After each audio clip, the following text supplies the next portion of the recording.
박수부터 합니다. 수고하셨습니다. 할렐루야. 주님의 말씀 지난주에 세중리의 신앙 로마서 12장 12절 골로새서 4장 2절의 말씀을 가지고 우리가 말씀을 듣고 또 나누었습니다. 움직이는 신앙, 멈춰있는 신앙, 몸은 묵거리는 신앙과 같다 그랬고요. 그리고 흉내만 내는 신앙이라는 제목으로 하나님께서 주신 말씀입니다. 우리 한 목소리로 암송하실 분은 암송하고 주보를 보실 분은 주보를 보시기 바랍니다. 함께 봉독합니다. 소망 중에 즐거워하며 환난 중에 참으며 기도에 항상 힘쓰며 기도를 계속하고 기도에 감사함으로 깨어 있으라. 아멘. 네, 기도에 감사함으로 깨어 있는 저와 여러분이 되기를 소망합니다. 세중리의 신앙 중에 우리는 다 움직이는 신앙을 갖고 있습니다. 그러나 그 와중에서도 몸은 머뭇거리는 부분이 있고 또 전혀 움직이지 아니하고 그리스도인으로서 흉내만 내는 부분도 없잖아 있다라는 것을 우리는 체크했고, 또 실제로 믿음을 가지고 있다고 하면서도 움직이는 척만 하고 몸은 머뭇거리고 이렇게 자기를 속이는 신앙도 함께 하고 있는 사람들이 있다라는 말씀을 들었습니다. 자, 움직이는 신앙은 속도와 성실성과 부지런함과 지칠 줄 모르는 힘으로 해야 한다라는 이야기를 합니다. 여기서는 많은 방해꾼들이 생깁니다. 이것들을 정말로 이겨내야만 됩니다. 그래야만 내가 바로 선 것을 보고 그들이 나를 방해했던 그들이 깨어서 다시 내게 힘을 보태는 그런 날을 기대하면서 하나님 앞에 항상 기도로 준비해야 한다라는 내용이죠. 움직이는 신앙은 소망을 가진 신앙이다라고 했어요. 하나님 나라에 대한 소망을 가지고 또 안식에 대한 소망도 가져야 된다라는 얘기를 들었고요. 또 참을 줄 아는 신앙이어야 한다. 그리고 기도를 쉬지 않고 해야 하는 신앙이다라는 것을 우리가 들었습니다. 그리고 말씀을 주야로 묵상하는 사람이다. 이렇게까지 우리가 들었어요. 이 네 가지를 듣고 여러분들이 어느 부분이 내가 약점이 있고 어떤 부분이 강점이 있는지를 분명히 알고 약점은 보완하고 강점은 더욱 추진력 있게 나가야 합니다. 우리가 움직이는 신앙을 가진 여러 사람들을 우리가 살펴보았는데, 첫째가 다윗의 기도와 또 신앙관에 대해서, 또 하나님은 주권자이시라는 그의 믿음에 대해서 우리가 잠깐 들었고, 엘리사가 은사를 사모하는 나머지 엘리야를 뒤쫓아가는데 부지런하게 쫓아가며 그가 멈추라 하는데도 불구하고 끝까지 함께 동행하는 그 뚝심, 우리는 그것을 또한 배워야 한다라는 거고, 다니엘과 그 세 친구의 신앙도 죽으면 죽으리다라는 거, 그리 아니하실지라도 이러한 믿음들의 소유를 갖고 있는 선조들의 모습들 우리가 한번 배워야 한다라는 거, 사도 바울의 신앙도 우리가 함께 배워야 합니다라고 말씀을 드렸어요. 멈춰있는 신앙, 머뭇머뭇하는 신앙, 사람으로 우리 아브라함의 아버지 데라를 소개했습니다. 하나님께서 가나안 땅으로 가라, 그럼에도 불구하고 하란에서 나는 여기가 좋사오니 하고 머물러 있는 사람, 멈춰있는 신앙의 사람으로 부자 청년, 가난한 자를 위하여 재물을 다 팔고 와서 나를 따르라 했더니 율법적인 행위로만 하나님을 섬기는 그러한 것으로는 구원받을 수 없다라는 거죠. 흉내만 내는 신앙으로는 유대인 마술사를 소개해드렸고, 제사장 스게와의 7 아들들이 예수 그리스도 사도 바울이 행하는 것을 흉내내고 그래서 오히려 마귀에게 당하는 모습들을 우리가 보았습니다. 결론으로 세 종류의 신앙, 움직이는 신앙과 멈춰있는 신앙과 그리고 흉내내는 신앙들을 살펴보면서 역시 우리는 모여 부지런히 움직여야 한다라는 것을 이야기하고 있습니다. 성실한 마음으로 나를 담금질해가면서 그렇게 이 땅에서 육체를 질그릇을 가지고 가는 사람으로서 지그릇이 깨어지지 않게 조심하며 부지런히 걸어야 한다라는 거죠. 이런 신앙과 이런 믿음 안에서는 늘 승리하게 되어 있습니다. 오늘 지난주의 말씀대로 움직이는 신앙과 함께 가는 것으로서 오늘 말씀은 마태복음 7장 13절과 14절, 누가복음 13장 24절부터 27절까지 말씀인데요. 지금도 좁은 문으로 라는 제목을 주셨어요. 이 앞에 좁은 문으로 라는 이 말씀 앞에 지금도 라는 단어를 주셨습니다. 좁은 문이라는 것은 과거나 지금이나 변함없이 그 자리에 그 크기로 서 있다라는 뜻입니다. 시대가 바뀌었다 해서 좁은 문이 커지지 않습니다. 이 이야기를 하고 있어요. 착각하지 마라 이 얘기입니다. 하나님이 만드신 문은 하나님이 넓히지 않는 이상 그 문은 그대로 있다라는 거예요. 시대가 바뀌었는데요. 이런 말 하는 사람들 참 많습니다. 시대가 바뀌었으니 예배도 바뀌어야 합니다. 예배의 틀도 바뀌어야 합니다. 지멋대로 짓거리는 사람들이 많습니다. 하나님께서 바꾸라는 말씀이 없으면 바꿀 수가 없는 거예요. 그런 것들을 우리가 정말 구별할 수 있어야 하는 이유는 뭐냐 하면 성경을 제대로 보고 제대로 알아야 하는 것을 늘 강조합니다. 그렇기 때문에 여러분들이 좁은 문이라는 게 무슨 개념인지를 분명하게 알았을 때에 그리로 들어가야겠다라는 마음이 서는 거예요. 여러분들이 생각하고 있는 좁은 문, 그 개념이 어떤 건지 모르겠지만 성경에서 말씀하는 좁은 문의 개념이 어떤 것인지 말씀을 한 번씩 보면서 봉독하면서 우리가 알아보도록 하겠습니다. 먼저 마태복음 7장 13절의 말씀을 우리 한 몫으로 봉독합니다. 좁은 문으로 들어가라. 멸망으로 인도하는 문은 크고 그 길이 넓어 그리로 들어가는 자가 많고 생명으로 인도하는 문은 좁고 길이 협착하여 찾는 자가 적음이라. 여기에 보면은 생명으로 인도하는 문은 좁다고 그랬습니다. 그리고 그 길로 가는 길이 협착하다 그랬어요. 얼마나 좁은지 마치 외나무 다리를 걷는 것처럼 협착되어 있다라고 이야기합니다. 이 좁은 문도 사이즈가 좁고 길도 협착하다라는 거예요. 엄청 작다는 얘기죠. 둘이 걸어갈 만큼 그렇게 넓지 않다 이 얘기를 하고 있는 것도 그런 의미도 포함이 되어 있다라는 거예요.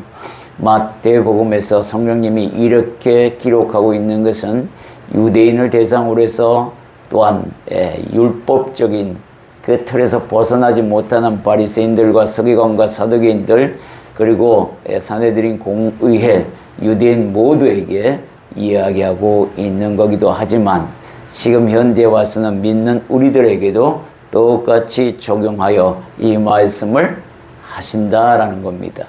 자, 누가복음에서는 어떤 의미인지 우리가 한번 보도록 하겠습니다. 우리 한 목소리로 봉독하겠습니다. 좁은 문으로 들어가기를 힘쓰라. 네가 너희에게 이르노니 들어가기를 구하여도 못하는 자가 많으리라. 그때에 너희가 말하되 우리는 주 앞에서 먹고 마셨으며 주는 또한 우리의 길거리에서 가르치셨나이다 하나 그가 너희에게 말하여 이르되 나는 너희가 어디서 왔는지 알지 못하노라. 행하는 모든 자들아 나를 떠나가라 하리라. 여기에 보면은 누가복음에는 아주 더 디테일하게 상세하게 설명하고 있습니다. 여기서 나오는 좁은 문의 의미는 협소한, 이게 헬라어로 그렇게 뜻을 또 제한되어 있다는 거예요. 이게 풀어져 있는 것이 아니라 제한되어 있다는 게 굉장히 의미 있는 뜻입니다. 이 좁은 문은 제한되어 있는 문이다. 아무나 들어올 수 있는 문이 아니야. 이 얘기를 함께 가지고 있습니다. 이 말은 뭐냐면 자격 요건이 있다. 이 얘기를 함께 하고 있는 겁니다. 그래서 여러분이나 저나 이 좁은 문에 대한 개념을 정확하게 알고 나가야 합니다. 여기에 본문에 보면 오늘 좁은 문으로 들어온 줄 알았던 사람들이 말하는 겁니다. 나는 지금 좁은 문에 있는 것 같아요 하고 그렇게 대상을 이야기하고 있는 거예요. 이게 착각이라는 거죠. 자, 이 사람들이 왜 좁은 문에 와 있는지 착각하고 하는 주님과의 대화가 어떤 대화인지를 우리가 하나하나 살펴보도록 하겠습니다. 첫 번째는 뭐냐면 넓은 문을 좁은 문인 줄 착각하고 있는 사람들이었다라는 거예요. 오늘 우리가 본문에 누가복음 13장 24절을 읽어보면 좁은 문으로 들어가기를 힘쓰라. 여기에 보면은 좁은 문으로 들어가기를 힘쓰라고 먼저 선포하시면서 내가 너희에게 이르노니 들어가기를 구하여도 못하는 자가 많으리라. 이 말은 들어가기를 구하였다는 거예요. 사람들이. 그런데 들어가지를 못한다. 이 말이에요. 이게 무슨 말이에요? 믿음을 가지고 있다고 하는데 그 믿음이 구원받을 만한 믿음이 아니다. 이 얘기를 하고 있어요. 기도는 하는데 대상이 다르다. 이 얘기도 함께 들어갑니다. 그러다 보니까 여기에 들어가 있는 이 들어가기를 구하여도 못하는 자가 많다라는 이 의미 안에는 두 가지 의미가 있습니다. 하나는 적그리스도로서 이단들, 즉 그들도 뭐라 그러냐면 우리도 예수 믿어요 이렇게 말하지만 하나님이 보내신 참 예수를 믿지 않고 있는 그들을 향하여 이야기하기도 합니다. 그들도 기도한다고 얘기합니다. 누구 이름으로? 예수 그리스도 이름으로 기도한대요.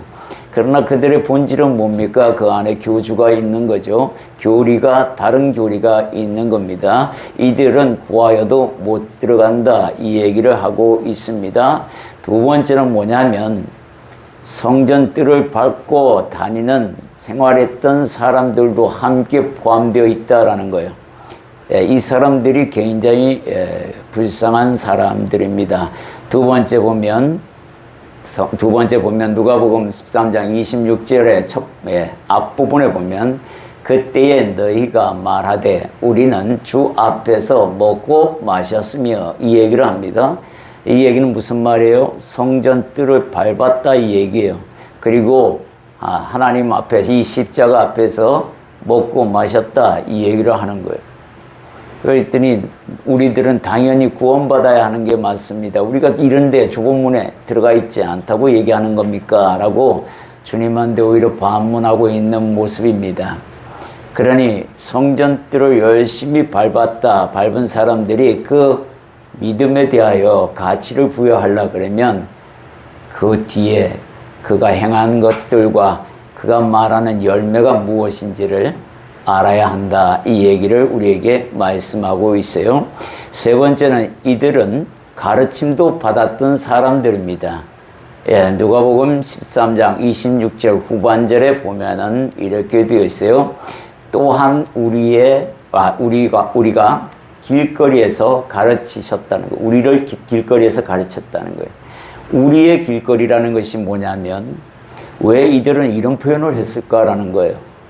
또 주님께서 이렇게 말씀하시는 이유가 있습니다. 왜 우리는 성전에서 가르침을 받았단 말을 안 하고 이렇게 길거리에서 가르침을 받았다고 설명했을까요? 이 말은 또한 두 가지 의미가 또한 있어요. 첫째는 뭐냐면 하나님께서 말씀을 주시는데 길가에 있는 밭처럼 그렇게 들었다는 겁니다. 듣는 사람이. 그러니까 이런 고백을 하는 거예요. 우리의 길거리라는 말은 내가 길가에 있는 밭으로 들었습니다 라고 자진적으로 말하는 겁니다. 그가 말씀을 듣고 열매를 맺을 수 있을 것 같아요? 없을 것 같아요?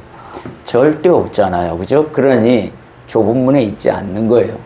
듣기는 들어도 길거리에서 듣듯이 흘러버린다라는 거죠. 그러니 그에게 무슨 열매가 있겠냐라는 겁니다. 열매라는 것은요, 조금 이따가 나옵니다만은 어떻게 아느냐? 삶의 행실을 보고 압니다. 주님이 그렇게 말씀을 하고 계셔요. 두 번째는 뭐냐면 형식에 치우친 신앙생활이라는 거예요. 길거리라는 얘기는 형식에 치우친 생활 속에서 당신의 말씀을 형식적으로 생활하면서 들었나이다 라는 고백이나 마찬가지라는 거예요. 그러니 우리가 얼마나 열심을 내야 되는지도 알게 합니다. 예, 좁은 문으로 살아있는 믿음을 주님은 요구하십니다. 누가복음 13장 28절 함께 읽어보겠습니다. 너희가 아브라함과 이삭과 야곱과 모든 선지자는 하나님 나라에 있고 오직 너희는 밖에 쫓겨난 것을 볼 때에 거기서 슬피 울며 이를 갈리라. 주님이 뭐라고 얘기하시냐면 아브라함과 이삭과 야곱 그리고 모든 선지자는 이미 하나님 나라에 있다라고 설명합니다. 그러나 너희는 거기 없다고 얘기해요.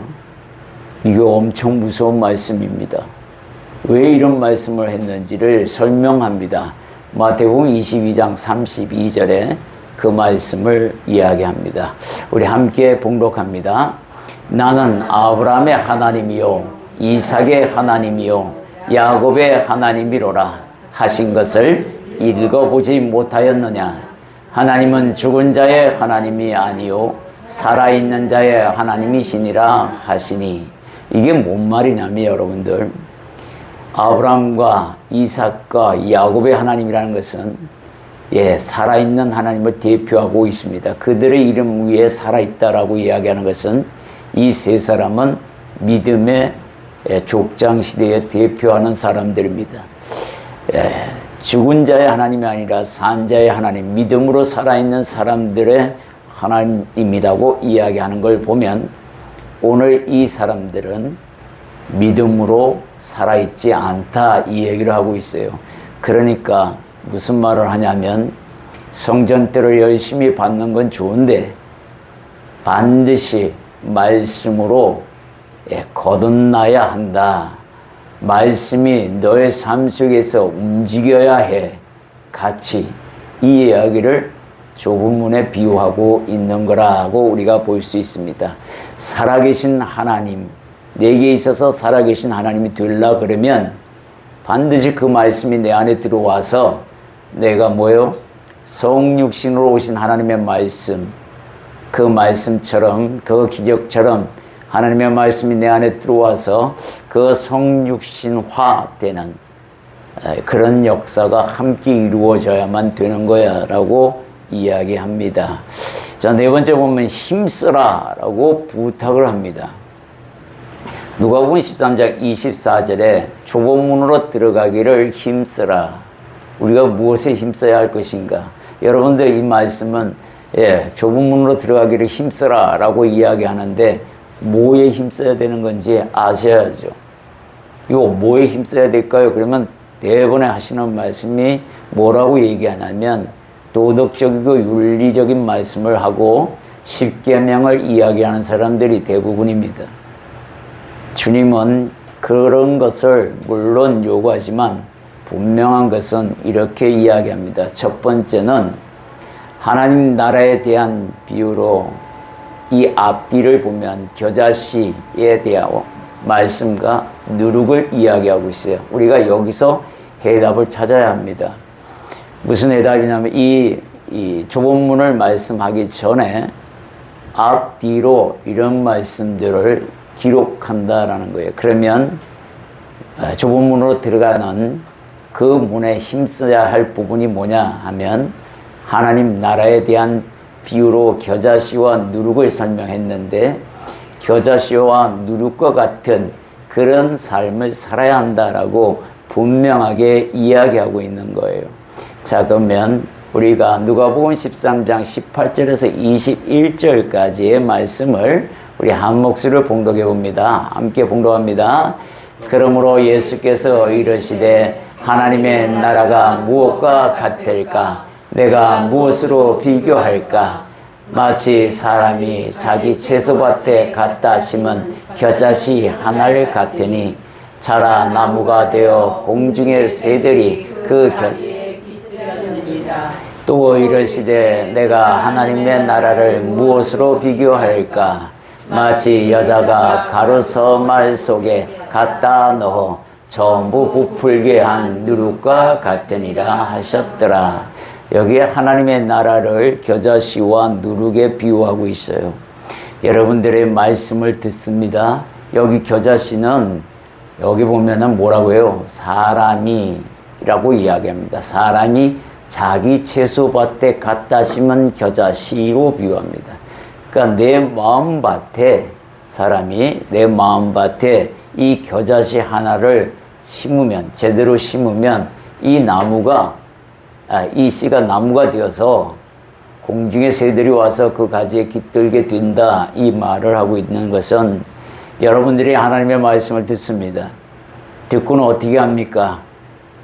우리 갈매뼈 행복교회 성도들은 하나님이 주신 은혜 안에서 지난 주일의 말씀을 한 주간에 어떻게든지 마음에 두고 실천하려고 부단히 노력하시는 그런 모습으로 하나님 앞에 비추어지기를 소망하는 마음으로 하나님께서 또한 그것을 원해서 여러분에게 그 암기와 또 말씀을 다시 한번 되새기라고 설명했어요. 그 말씀이 내 마음판에 딱 떨어져서 이 겨자씨처럼 그렇게 싹이 나서 또 나무로 자라고 그러므로 말미암아 그리스도 향기가 늘어나고 그 나무에서 꽃이 피고 열매 맺으면 반드시 옆에 있는 사람들이 그 모습을 보고 찾아오게 되어 있다 이 얘기를 하고 있잖아요. 그죠? 두 번째는 뭐예요? 누룩에 비유합니다. 여기서 성경에서 누룩이 유일하게 하나님 나라로 비유되는 것은 이 부분밖에 없는데 나머지는 다 다른 의미로 쓰입니다만은 이 누룩과 같이 급속하게 성장한다라는 거예요. 그렇기 때문에 여러분들이 하나님의 말씀 이 겨자씨 하나를 내 마음에 두려고 부단히 노력해요. 우리가 마음이 그렇게 아주 단단하게 되어 있어요.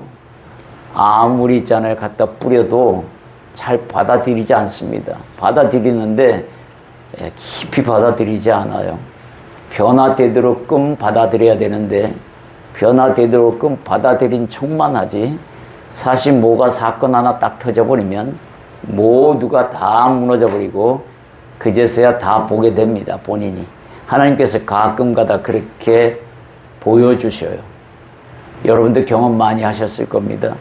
내가 하나님 나라의 사람으로서 백성으로서 자녀로서 살아가려고 부단히 노력하는데 상황이 딱 바뀌었어요. 그러면 그 상황에 적응하여 하나님의 나라의 백성답게 행동하는 것이 아니라 다르게 한다라는 것을 보게 합니다. 그것을 왜 보게 하느냐? 실질적으로 네 안에 있는 네 모습을 보라는 겁니다. 그때 보면은 본인이 제일 잘 알아요. 내가 아직 멀었구나 라는 생각을 하게 됩니다. 그래서 좁은 문이라는 게 나를 얼마나 죽여야 하는지를 알아야 해요. 여러분들 주일날에 제가 옛날에는 여러분들하고 똑같이 했습니다. 주일날 전에 주일이라는 이 날은 평일과 다름없이 장수만 바뀌는 그런 날이었어요. 쉽게 얘기하면 직장으로 가야 할 그 직장이 교회로만 바뀌고 똑같이 갔다가 출근했다가 퇴근하는 그런 인생을 살아온 그런 신앙생활을 살아온 사람입니다. 하나님의 말씀은 열심히 듣되 변화되려고 하지도 않았고 또 그 말씀의 의미에 대해서 깊이 연구도 안 했고 오로지 하나님 앞에서 부족한 종으로서 그냥 남아있는 그 모습이었어요. 그러다 보니까 제가 말씀 이런 것들이 하나도 변화되지 않는 거예요.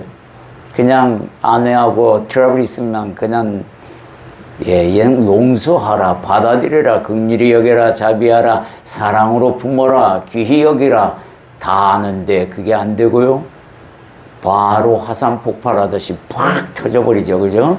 아주 분을 확 내고 난 뒤에 이내 그 다음에 그 말씀이 생각나가지고 그제서야 하나님 앞에 죄송하다고 이거 소용없어요. 사실 물론 이 회개도 중요하지만 이 다음에 그렇게 하지 말아야 진짜 회개가 되는데 이 다음에 똑같이 한단 말이죠.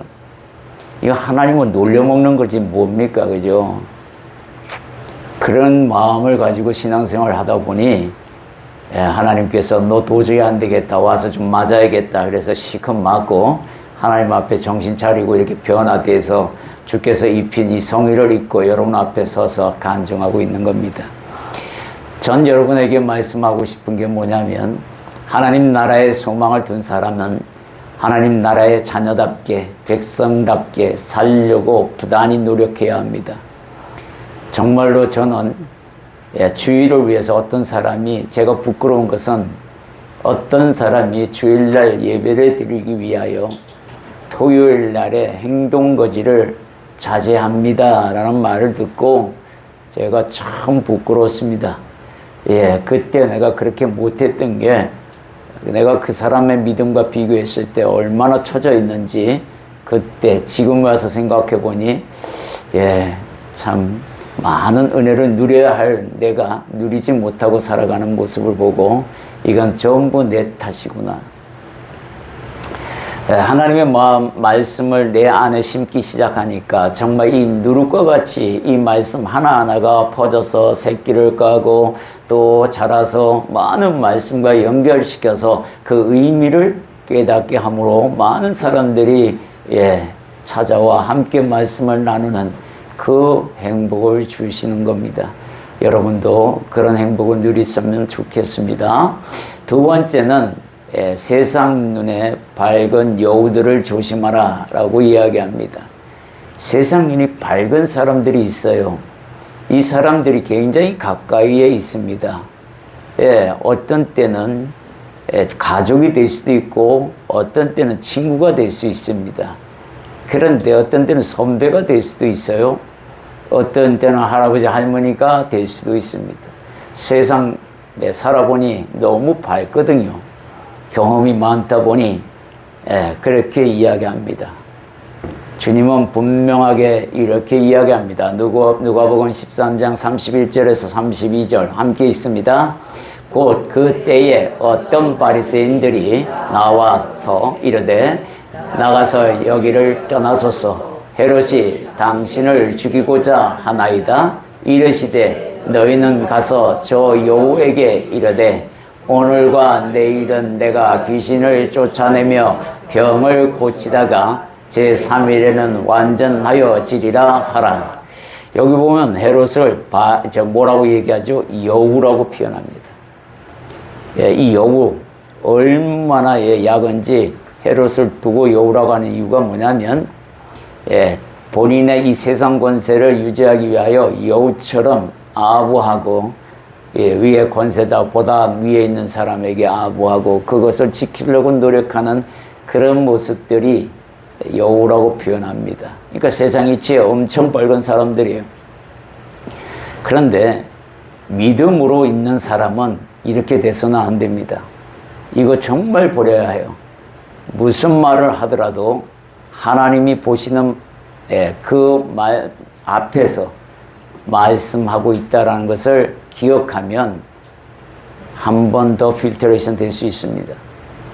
자녀를 가르칠 때도 마찬가지고 부부와 관계에 있어서도 친구와의 관계에 있어서도 내가 지금 뱉은 말이 책임질 수 있는 말인지를 확인하셔야 되고 그 말씀이 하나님이 가르침과 어떤 것인지 비교해 보아야 해요. 학생들과 또한 우리 젊은 청년들 할 것 없이 누구나 다 누가 어떤 코칭을 하면 그 말씀이 하나님에게서 나온 말씀인지 하나님 말씀에 합한 뜻이 있는지 다 분석해야 돼요. 그래야 내가 넘어지질 않습니다. 우리는 너무너무 쉽게 잘 받아들이고 또 그렇게 쉽게 행동하지는 않으려고 하고 나쁜 것에 있어서는 육체에 따라서 쉽게 적응하면서 그리로 따라가려고 합니다. 영적으로 얘기하면 안 들어먹어요.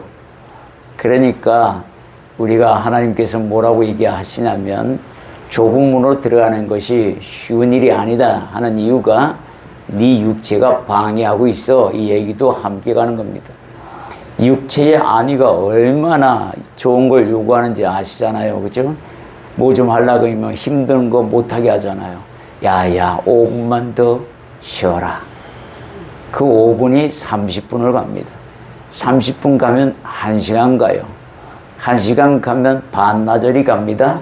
그러면 하루를 공치게 됩니다. 예, 무엇을 어떻게 본인이 마음을 잡아야 하는데 무엇을 두고 잡아야 해요? 하나님 말씀을 두고 잡아야 하는 겁니다. 이거 빼면 좁은 문이라는 개념이 없어져 버립니다. 하나님 말씀을 늘 마음에 두시는 저와 여러분 되기를 소망해 봅니다. 두 번째는 자신을 하나님 앞에 드리기를 힘쓰라라는 겁니다. 좁은 문이라는 것은 좁은 문에 들어가기를 힘쓰라는 이 개념은 자신을 하나님 앞에 드리기를 힘쓰라.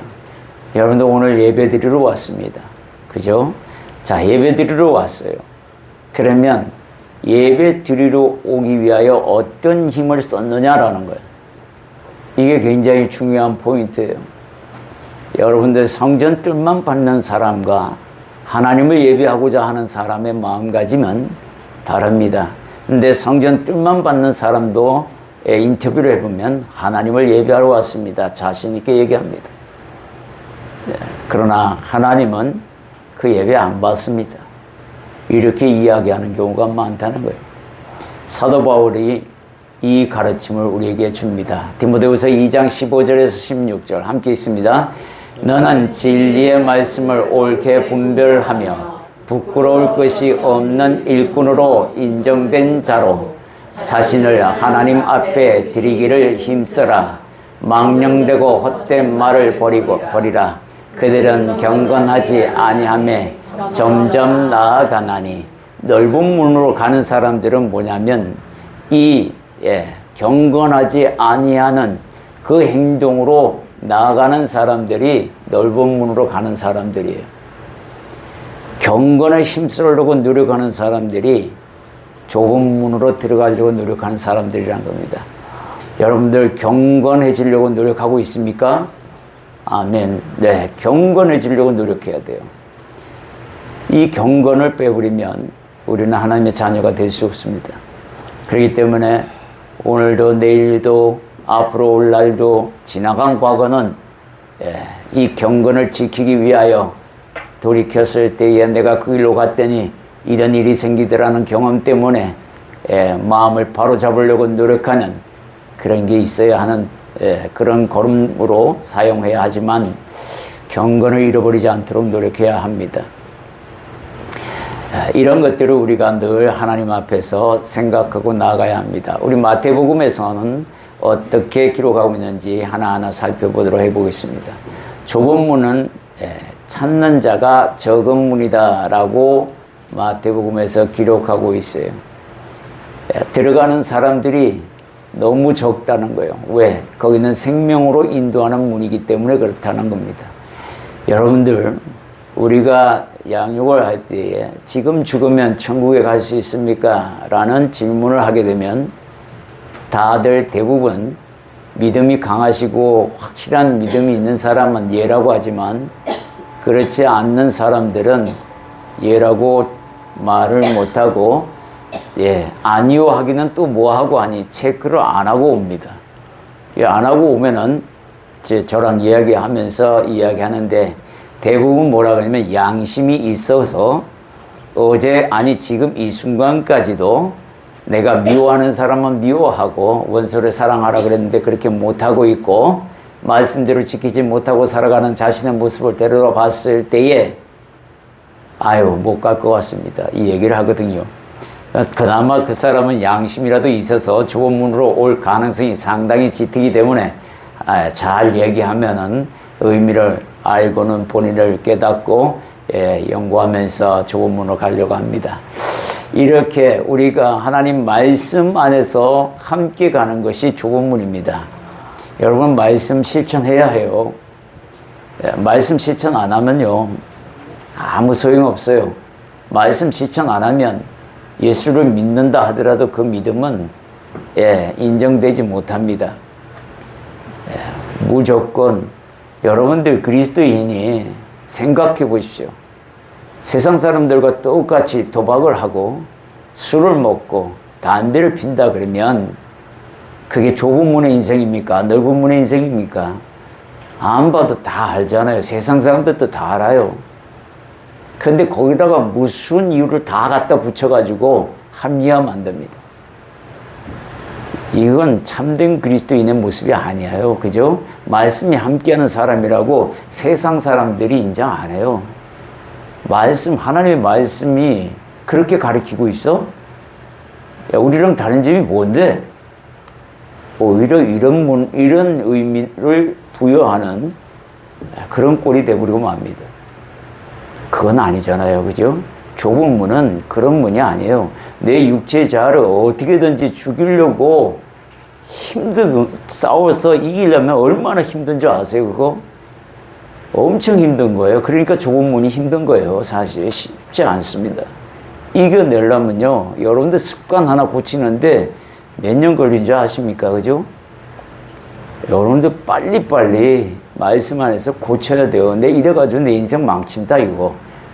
얼마 살지도 않은 120살이라고 했어요. 최고로 많이 사는 사람이 120살이에요. 100년도 못 사는 인생, 내 멋대로 살아봐야 생명은 없습니다. 이 땅의 인생이 끝이야. 아니요, 그렇지 않아요. 이 땅의 인생이 끝이 아니라고 누가 와서 얘기합니까? 주님이 얘기하시잖아요. 하늘에 계시다가 이 땅에 와서 그 세계가 있다라고 분명하게 우리에게 말씀하고 있는데, 내가 없다 해서 그것이 없어지는 게 아니잖아요. 본인만 못 갈 뿐이지. 이렇게 말하고 있습니다. 두 번째는 마태복음에서는 본문을 중심으로 앞과 뒤에 이런 말씀을 기록하고 있습니다. 첫 번째는 우리가 마태복음 7장 12절의 말씀이에요. 함께 있습니다. 그러므로 무엇이든지 남에게 대접을 받고자 하는 대로 너희도 남을 대접하라. 이것이 율법이요 선지자니라. 이 말씀을 황금률이라고 합니다. 이 말씀을 성경에서 황금률이라고 해요. 네가 대접받고 싶은 대로 대접하라, 이 얘기입니다. 네가 사랑받고 싶으면 사랑하라, 이 얘기를 하고 있고, 네가 긍휼을 받고 싶으면 긍휼히 여겨라, 네가 자비를 받고 싶으면 자비를 베풀라, 이 말입니다. 이 말은 하나님과의 연결되어 있어요. 네가 하나님께로부터 긍휼을 받고 싶으면 긍휼히 이웃에게 긍휼을 베풀라, 네가 하나님으로부터 사랑을 받고 싶으면 이웃에게 사랑을 베풀라, 이 얘기를 합니다. 이것이 곧 율법이요 선지자의 강령이라고 말함으로 말미암아 황금률이라고 말하는 거예요. 남을 대접하는 대로 내가 받는다. 하나님께로부터, 물론 이웃에게로부터 그렇게 받습니다. 그래서 이게 좋은 문으로 들어가는데 정말 우선순위가 됩니다. 그래서 여러분들도 이 말씀을 마음에 두시고, 그래, 내가 욕하면요 남도 욕해요. 나를 내가 칭찬하자요, 남도 나를 칭찬합니다. 이 얘기를 있잖아요. 그죠? 대접받는 대로 하라는 것은 우리가 이 말이 씨가 된다는 말이 있어요. 이 말씀이 씨가 돼서 내게 되돌아온다, 이 얘기를 하고 있는 겁니다. 말은 정말로 좋은 말을 많이 해야 해요. 두 번째는 거짓 선지자들을 삼가하라고 마태복음은 이야기하고 있습니다. 마태복음 7장 15절에 16절 함께 있습니다. 거짓 선지자들을 삼가하라. 양의 옷을 입고 너희에게 나아오나 속에는 노략질하는 일이라. 그들의 열매로 그들을 알지니 가시나무에서 포도를 또는 엉겅퀴에서 무화과를 따겠느냐, 이 얘기를 합니다. 이 말은 무슨 말이에요? 거짓 선지자인지 아닌지 어떻게 아느냐? 열매 보고 안다라는 겁니다. 여기에는요 돈이 많이 관련되어 있고, 또 남자일 경우는 여자도 관련되어 있습니다. 명예도 관련되어 있어요. 처음의 시작은 굉장히 거룩하게 시작했다가 세월이 갈수록 점점점 타락하여 거짓 선지자로 바뀌는 사람들이 있습니다. 이 사람들도 조심해야 합니다. 징조가 보일 때에, 내 눈에 보일 때에 빨리 빠져나와야 합니다. 안 그러면 거기에 물들게 되면 나중에 어떻게 되죠? 옳고 그름을, 진리를 구별할 수 없는 그런 단계까지 가게 되는 거예요. 나 거짓 선지자입니다 라고 선포하면서 시작하는 사람이 누가 있겠습니까? 그렇기 때문에 조심해야 합니다. 반드시 열매로 안다라는 이야기를 하고 있어요. 우리도 예수 그리스도를 믿는 신앙인으로서 좁은 문으로 들어가는 그 사람으로서 그 정체성을 뭐로 아느냐? 삶의 열매로 알게 됩니다. 예, 그것을 여러분들이 진짜 기억하셔야 해요. 여러분들에게 이런 말씀합니다. 구원받는 모습을 보면 참 쉽던데요. 예수 그리스도만 믿으면 되는 거 아닙니까? 맞는 말씀이에요. 근데 그 믿음이 아까 말씀대로 아브라함과 이삭과 야곱의 하나님이로되 내가 죽은 자의 하나님이 아니라 산 자의 하나님이라 라고 분명하게 말씀하셨잖아요. 네가 아무리 그렇게 얘기한들 네 믿음이 네 스스로 죽었다는 것을 인지하지 못하느냐 라는 말씀을 한마디 해버리면 우리는 살 길이 없습니다. 정말로 조심해야 되는 게 좁은 문을 향해서 부지런히 뛰어가되 남들보다 먼저 가야죠. 그게 하나님이 원하시는 삶의 방식입니다. 멈추지 말고 달려가되 게으르지 않게 머뭇머뭇하지 말고 힘차게 도약하라. 이 땅에서 너 하나로 말미암아 수많은 생명이 달려있느니라. 이거 엄청난 축복이잖아요. 저나 여러분에게 그 사명을 주세요. 아무에게나 주는 게 아닙니다. 그걸 여러분들이 아셔야 한다는 거죠. 그 축복을 받은 사람들입니다. 지켜나가시기를 소망합니다. 결론을 말씀드립니다. 누가복음에서는 좁은 문을 말씀하시고 다음과 같이 이야기합니다. 누가복음 13장 30절의 말씀입니다. 이 부분을 함께 봉독합니다. 보라, 나중된 자로서 먼저 될 있고 먼저 된 자로서 나중될 자도 있느니라 하시더라. 이 말씀이 뭐냐면 먼저 된 자가 왜 나중될까요? 나 좁은 문으로 들어섰어요. 근데 이 좁은 문에서 아무 노력도 안 하고 점점 세상에 다시 물들어서 넓은 길로 가고 있는 사람을 이야기합니다. 야, 이거 굉장히 조심해야 돼요. 자기도 모르게 넓은 물에 딱 서 있는 순간 둘러봤더니 어머, 나 여기 서 있네. 야, 이렇게 되면 다시 좁은 물로 뛰어 들어가야 하는데 그 길이요, 보통 험한 길이 아닙니다. 좁은 문에 있다고 할 때 처음부터 끝까지 지켜나가야 합니다. 그러면 덜 힘들어요. 그리고 그 자리에 있으면 끝까지 지키면 하나님께서 끝까지 동행하며 복을 주십니다. 그것을 유지하는 저와 여러분 되기를 소망합니다. 정리해 드리겠습니다. 좁은 문은 지금도 그 모습 그대로 서 있습니다. 그러니 우리가 다음을 중심으로 해서 부단히 자신을 살펴 들어가려고 힘써야 한다는 겁니다. 첫째는 하나님 나라입니다. 겨자씨와 누룩에 비유해서 하나님 나라를 설명했습니다.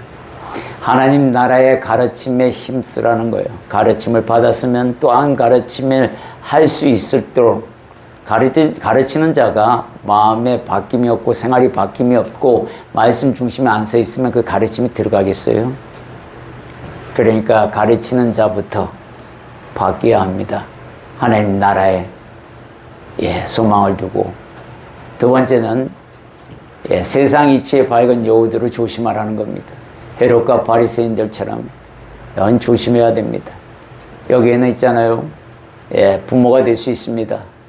그리고 할아버지 할머니가 될 수도 있고 선배가 될 수 있습니다.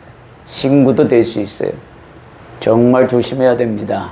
하나님 말씀과 연계해서 잘 구분하는 지혜가 있기를 소망합니다. 세 번째는 황금률을 지키라는 겁니다. 네가 대접받고 싶은 대로 대접하라. 하나님께 네가 어떤 대접을 받고 싶으냐. 그랬을 때 네가 네 부모에게, 네 이웃에게, 네 친구에게, 네 형제 자매에게 무엇을 어떻게 하느냐. 여러분들, 내가 지금 이웃을 제대로 사랑하지 않고 있고 부모를 제대로 공경하지 않고 있고 형제 자매를 우습게 여기고 맨날 다투기만 한다 그러면 그거는 그렇게 대접받겠다는 얘기잖아요. 하나님 앞에. 예, 그럴 사람이 있습니까? 감히. 눈에 안 보이시는 하나님이라고 우습게 알면 안 돼요. 하나님을 진짜 경외한다 그러면 난 하나님 앞에 이런 대접을 받고 싶어. 내가 이렇게 하겠습니다. 라는 사람이 되어야 해요. 거짓 선지자들 삼가해야 합니다. 믿음의 분별력을 가져야 해요. 분명히 여러분들에게 오늘 말씀을 선포했습니다. 거짓 선지자는 가까이 있습니다. 여기 주변에도 죄다다 거짓 선지자들이 서 있어요. 예.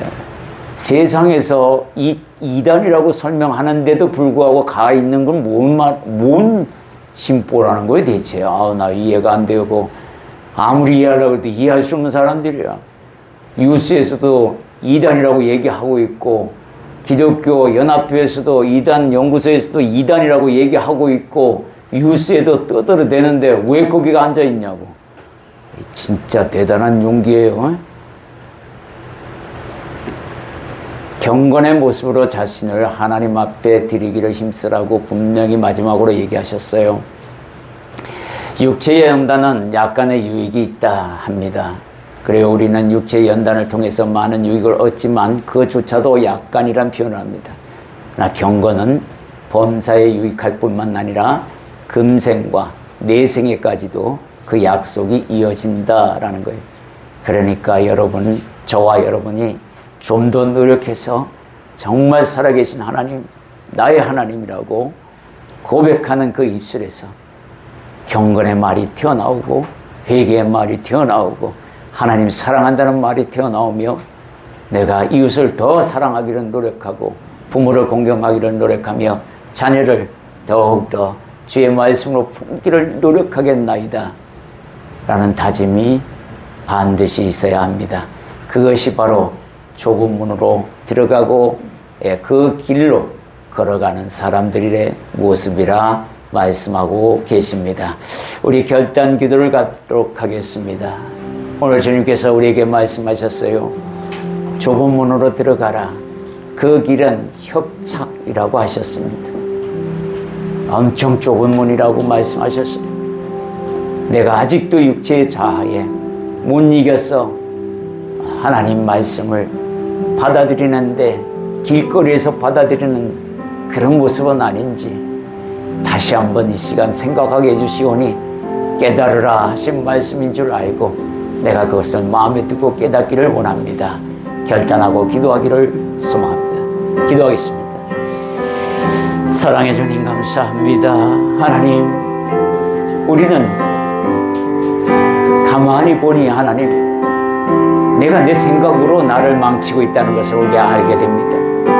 그 이유는 그 안에 주님의 가르침이 없고 주님의 말씀이 없고 오직 내가 판단하여 기준을 세운 말씀으로 남에게 칼질하고 남에게 돌을 던지며 남에게 그렇게 상해를 가하였나이다.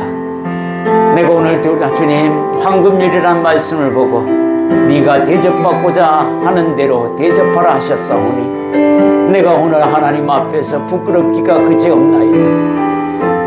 하나님, 내가 오늘 이후로는 다시는 그와 같이 하지 아니하고 정말 말씀대로 하나님께 내가 이런 대접을 받고 싶사오니 내가 내 이웃에게, 내 자녀에게, 내 부모에게, 내 형제 자매에게, 공동체에게 내가 베풀기를 원합니다.